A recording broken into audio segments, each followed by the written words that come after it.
Nós estamos em contato aqui, Edu, com o advogado Alberto Rolo, especialista em direito eleitoral. A gente vai falar um pouquinho aí dessas questões que estão envolvidas no segundo turno da eleição aqui em São Paulo, no Brasil. Doutor Rolo, boa tarde. Seja bem-vindo aqui à Rádio Bandeirantes mais uma vez. Boa tarde, Capriotti. Cumprimento você, o Edu Castro, todos os amigos da Rádio Bandeirantes. Bom, estamos vivendo um domingo aí de eleição com tranquilidade, como já tivemos basicamente no primeiro turno, não é? Como é que o senhor tem acompanhado aí esse domingo aqui, esse segundo turno de eleições em todo o Brasil, dentro daquilo que já era esperado? Agora há pouquinho a ministra Carmen Lúcia, que é a presidente do TSE, também se manifestou, dizendo que as eleições estão transcorrendo normalmente em todo o Brasil, algo que já era esperado, mesmo com uma campanha eleitoral de tão baixo nível, talvez o nível mais baixo de todos os tempos aqui no Brasil, não, doutor? Com certeza a um nível muito baixo. Agora, já era esperado que houvesse até mais tranquilidade no segundo turno do que no primeiro turno, porque a gente saiu de 5.500 municípios no Brasil inteiro para 51 municípios, ainda que sejam municípios grandes, né? E não tem também eleição, campanha para vereador mais. Então, tranquilidade. No meu caminho de ida e de volta e na escola que eu votei, tudo tranquilo, não tinha propaganda eleitoral, nada no chão. Sei que houve outras ocorrências aí Brasil afora, mas aqui em São Paulo, pelo menos, eu acho que está tudo muito tranquilo, como tem que ser. Doutor Rolo, a gente estava falando mais cedo aqui, né, Capriotti? Tem até um livro que chama É Fácil Falar Difícil, né? Como é que os termos técnicos ou então jargões das profissões acabam sendo ditos como se todo mundo conseguisse compreender. E é desse jeito que está publicada uma boa ideia, mas com uma linguagem muito difícil. Doutor Rolo, eu estou falando aqui de uma página que a Polícia Federal colocou no ar hoje para que a gente acompanhe em tempo real aquilo que está acontecendo em termos de crimes eleitorais. Só que daí eles escrevem aqui assim: IPLs instaurados, TCs lavrados, conduzidos, situações flagranciais em análise. E aí eles dizem assim, quais são os crimes que eles cometeram? Artigo 299 da Constituição, artigo 39, parágrafo 5º, inciso 3º da Lei 950 e qualquer coisa, artigo da Lei 296-CE. E aí vamos. Para o senhor entender, doutor, não nós. Só para a gente perceber aqui, o que está, nesse instante, sendo mais comum, e não é assim tantas vezes, são 15 pessoas conduzidas para distrito, é o artigo 299 do Código Eleitoral. Imagino que esse aqui seja isso. O que esse cara fez, doutor? Então, vamos lá. Lógico, a gente tem que entender, cada um na sua profissão, mas olha, Edu, eu tento ser sempre didático quando eu faço as minhas intervenções aqui na Bandeirantes. Tá? E é por isso que eu estou pedindo para o senhor traduzir aqui, justamente porque o senhor fala as duas línguas, e pelo jeito aqui a Polícia Federal só fala uma.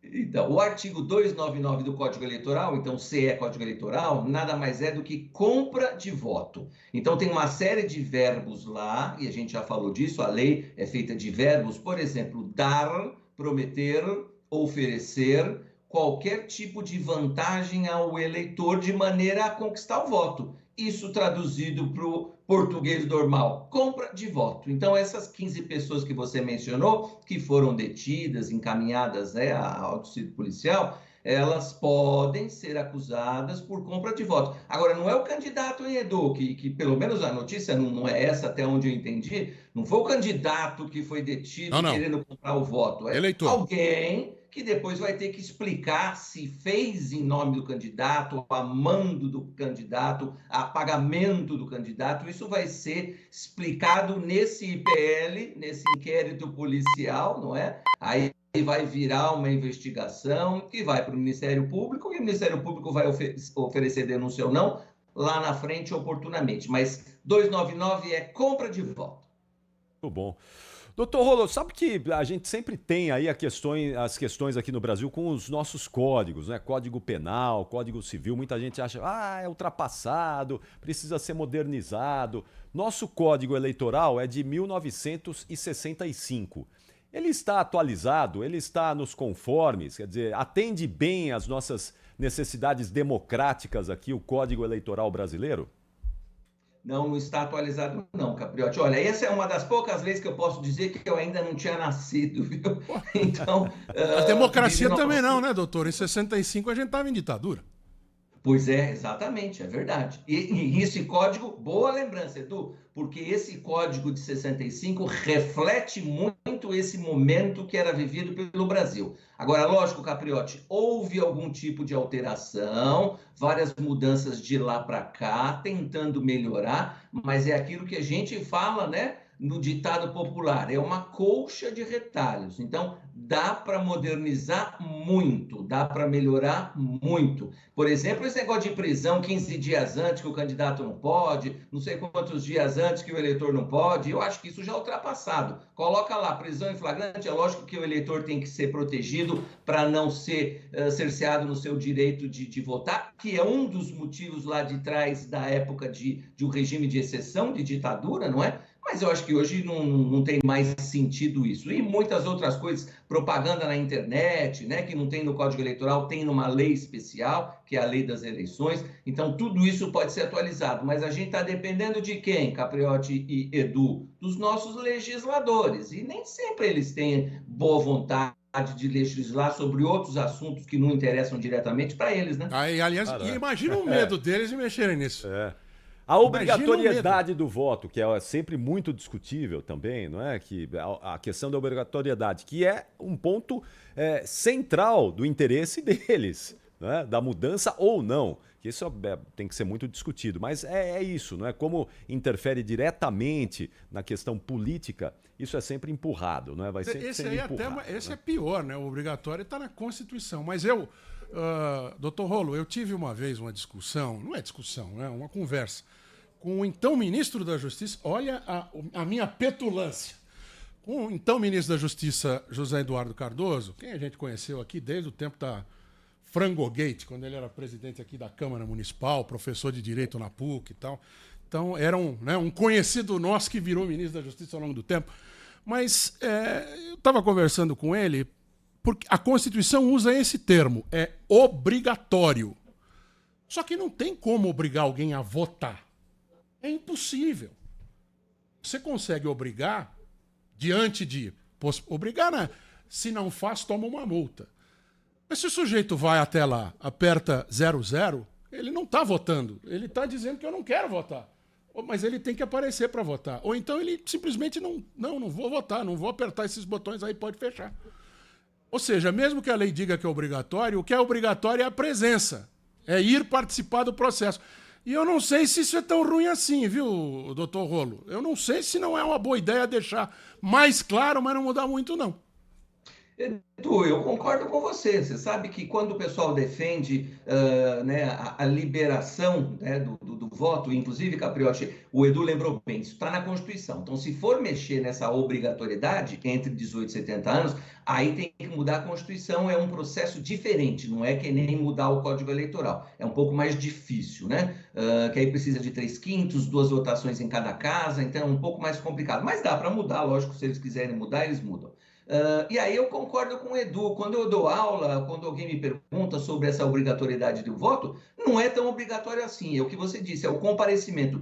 E mesmo o comparecimento, Edu, vamos lá, quem não for votar hoje, lógico, tem prazo de até 60 dias para justificar, pode justificar no e-título, se estiver fora do seu domicílio, não demora mais que 2 minutos, depois vai justificar no site, pode justificar presencialmente o cartório eleitoral, então tem muitas maneiras relativamente fáceis, inclusive pelo celular, quer dizer, então não precisa nem ir no cartório eleitoral, então não é tão complicado assim justificar o não comparecimento, né? E no final das contas, se eu não fizer nada disso, não quis votar e não quis justificar, eu vou pagar uma multa de 3,51. Então não é possível entender que eu sou obrigado a votar porque eu vou pagar uma multa. E é bem isso que você falou, Edu. Se eu não quiser votar, no final das contas eu pago a multa e estou quite com a Justiça Eleitoral igual a todo mundo. Então não é um estímulo, né? Nem um desestímulo, mas De qualquer forma, não dá para dizer que eu vou deixar de ser cidadão brasileiro, não vou poder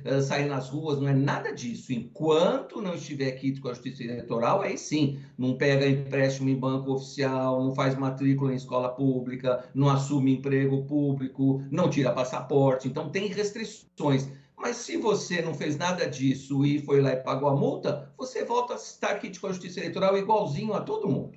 Acho que temos aqui a questão acaba sendo até outra, que é a má vontade com relação à participação no processo político. No caso aqui nem político, né? Eleitoral. Porque as pessoas se esquecem, doutor Rolo, ouvinte da Bandeirantes, Capri, que há duas forças que comandam as ações em qualquer área que você imaginar. É a política, que é o acordo entre as pessoas, né? Alguém vai ganhar mais, alguém vai ganhar menos, alguém vai ceder mais, alguém vai ceder menos. Ou então é o dinheiro, é a força econômica. O mais pesado, que tiver mais dinheiro, vai mandar. Fora isso, não há... na democracia, né? Porque fora da democracia, quem manda é quem tem mais força militar, inclusive. Mas eu acho que essa é uma discussão que a gente deveria fazer mais, inclusive.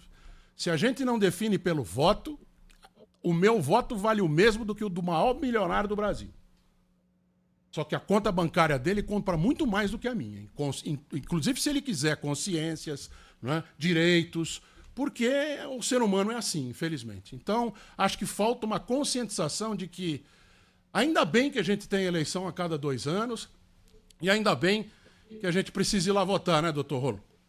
Com certeza, inclusive esse é um dos princípios da democracia que vem lá dos Estados Unidos, que fala one man, one vote. É isso mesmo, o voto de qualquer um vale a mesma coisa, tem o mesmo peso, independente da conta bancária e do que as outras pessoas podem fazer com o dinheiro que está na conta bancária. Eu não tenho dúvida disso. E também ouvi vários cientistas políticos dizendo que o problema, às vezes, né, muitas vezes, do eleitor brasileiro, não é má vontade com a eleição, porque ele acha que a democracia é importante, sim, e gosta de viver numa democracia. O problema é a má vontade com os políticos que aparecem. Você sabe que meu sobrinho tem 10 anos de idade e ele me perguntou outro dia como é que faz para escolher candidatos, né? E eu expliquei para ele como é que funciona internamente cada partido, a escolha que os partidos fazem. Então, também tem esse problema tem raiz na escolha dos partidos. Se os partidos escolhem melhor os seus candidatos, o eleitor com certeza vai ter mais interesse em ir lá apoiar este ou aquele candidato, e não desinteresse. Então, desinteresse não é da política, não é da democracia, é de determinados candidatos.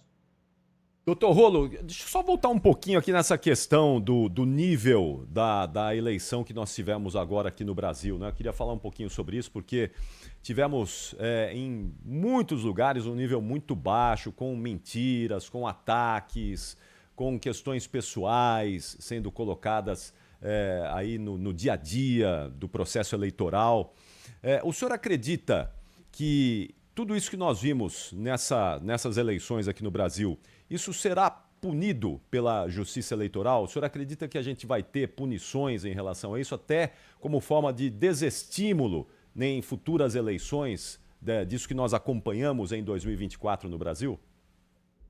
Com certeza, Capriotti, eu não tenho dúvida de que aqueles processos que já existem vão ser levados a termo, vão terminar, e quem fez coisa errada e tiver prova, tem que ter prova, né? Quem fez coisa errada vai ser punido, sim. Em todas as minhas intervenções eu tenho falado isso, tem candidato por aí que eu não tenho dúvida que vai ser condenado e talvez fique inelegível em 2026, então não adianta ficar se lançando previamente, que eu acho que não vai poder ser candidato em 2026, porque a Justiça Eleitoral é rigorosa, só que ela tem que trabalhar de acordo com a lei. E aí eu também já falei em algumas intervenções, o Edu se lembra disso, que a gente já conversou no ar sobre isso. Tem que haver nesses próximos 2 anos, Capriotti, essas alterações que a gente está falando, não só no Código Eleitoral, mas também na própria lei eleitoral, né? Na lei das eleições, porque não é possível que a gente permita, enquanto sociedade, por isso a gente tem que cobrar de quem está lá, os nossos deputados e nossos senadores, que não só se repita em 26, como aumente o número, né?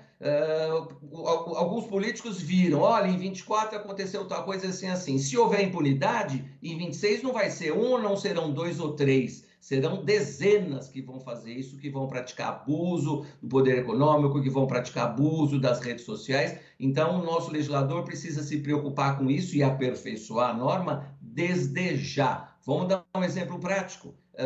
Dá para tirar a véspera da eleição um candidato que fez coisa errada? Hoje não dá. Não era possível tirar determinado candidato que fez coisa errada na sexta-feira antes do primeiro turno. Mas e se mudar a lei? Se mudar a lei, é possível. Então, vamos trabalhar nesse sentido para desestimular este tipo de, entre aspas, né, ataque à eleição na véspera.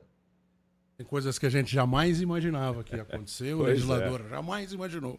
Isso está acontecendo. Mas assim como tem gente, não é, que fica pegando as vírgulas da legislação para benefício próprio, né? Nesse caso também, né? Os caras ficam estudando ali o que eu posso fazer para tentar me beneficiar desses buracos que existem. Jogando com o regulamento. Exato. Bota o regulamento debaixo do braço e fala, eu vou tentar, vou dar uma cartada aqui, não é? E vamos ver se dá certo.